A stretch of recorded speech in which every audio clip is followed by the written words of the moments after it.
What is going on, guys? Welcome back to another episode of Motorsports Digest. Today we're going to talk about Andretti Autosport and their drivers that are leaving. We're going to talk about Alex Palou getting the win at, where was it, Portland. Then we are also going to talk about what happened at Richmond. So stay tuned, grab a snack, grab a drink.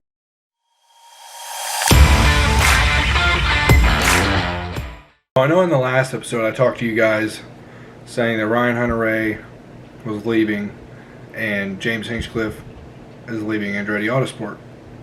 Well, they have since come out saying where they're going, but nobody knows where they're going. Hinchcliffe says that his future prospects are wide open, so that could mean like IMSA, kind of like Elio and Juan Pablo Montoya once they retired from Indycar, but now Elio's back full-time with Meyer Shank Racing. And I don't know if you guys know, but Simon Pagenaud is also going to Meyer Shank Racing as well. I think those two will definitely give them Meyer Shank the wins that they need, and they definitely have the equipment to be competitive. Jack Harvey finished, I believe, 4th or 5th in Portland after the wild start. I think it was the 4 or 5 drivers behind the first 4 people, top 4, all went off course. So I don't know if you guys have seen that. I cannot put that up because I will get copyrighted, and we already have a copyright claim because of some music that we used on a previous episode. So I'm not going to be doing that. Daniel Ricardo, I believe they raced at Monza this past weekend. It was his first win at the Italian Grand Prix, and Max Verstappen definitely, I would say, a bit bittersweet. Him and Lewis Hamilton got in a bit of an entanglement as they were coming into turn 1, and I don't know if you guys know, but turn 1 and 2 are immediate 90-degree turns, and that ruined both of their days. So they did not finish the race. And I will try and post a screenshot because we do have some of that on our Instagram. So if you guys don't have us on Instagram, click right here. Facebook, boom, right there. But let's get into what happened at Richmond. So Martin Truex Jr. was on the pole.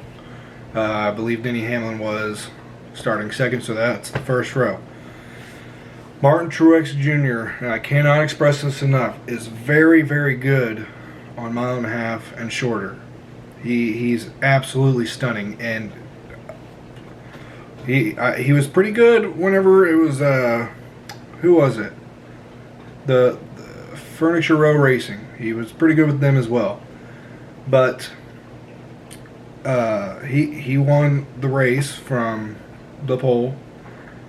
He wasn't a leader for all of the race. There were some lead changes. But with the win, it is definitely scrambling up the playoffs. So I'm going to send it to Garrett, and this is probably how it's going to be with Motorsports Digest, as we do not want to continue Zoom. So I'm going to send it to Garrett and let him talk about the playoffs. The playoffs are here. We're on the last race of the round of 16. The 4 drivers currently sitting at the cutoff are Alex Bowman, Tyler Reddick, William Byron, and Michael Mcdowell.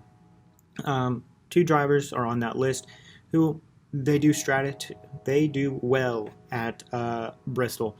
We know Alex Bowman and William Byron are both top tier guys who have a chance at winning Bristol. And well, it's kind of hard to say that they're going to be cut off. This is a must-win situation, most likely for Michael Mcdowell or Tyler Reddick, though both of those guys really have kicked ass this year. It was a breakout year for Michael McDowell. Tyler Reddick coming in, almost winning a few races, just not being able to hold the lead long enough to win them. But if I had to pick 4 drivers who will definitely be out after this race at Bristol on Sunday night, Michael McDowell, unfortunately, I was really wanting to see him move on. Eric Almirola, more than likely, I feel, is probably not going to do too hot. And unfortunately, Kurt Busch. I really don't see Kurt getting through. He's just not been, the same Kurt Busch we've saw. That's just that for him. He's leaving Ganassi, obviously, because Ganassi is no longer going to be supporting NASCAR, no longer having a team, I should say.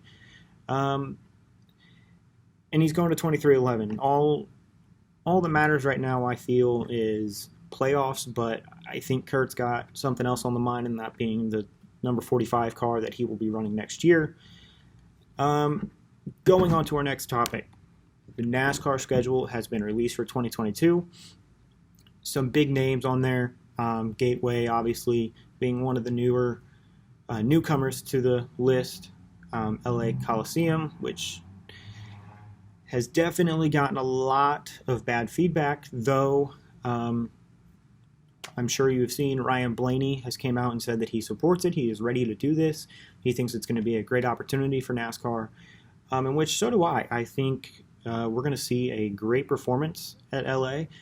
Yes, it is a football stadium. Yes, they're going to have to build a track inside there. But, it's a similar situation to the Bristol dirt race that we saw back in April or March.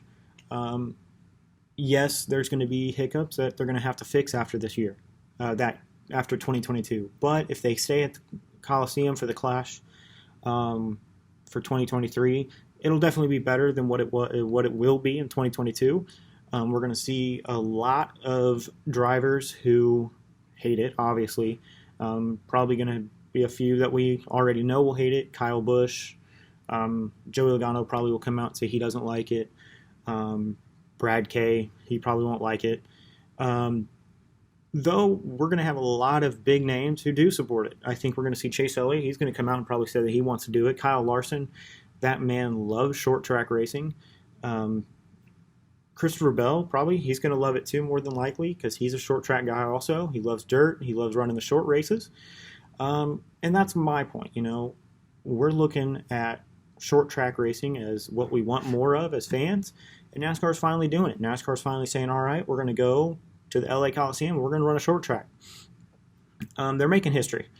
And I think it's good to do this in a non-points race because of the fact that teams are going to have to travel out there. They're going to spend money to do this, but it's going to be able to see, hey, is there a market out in LA to actually run more races out here?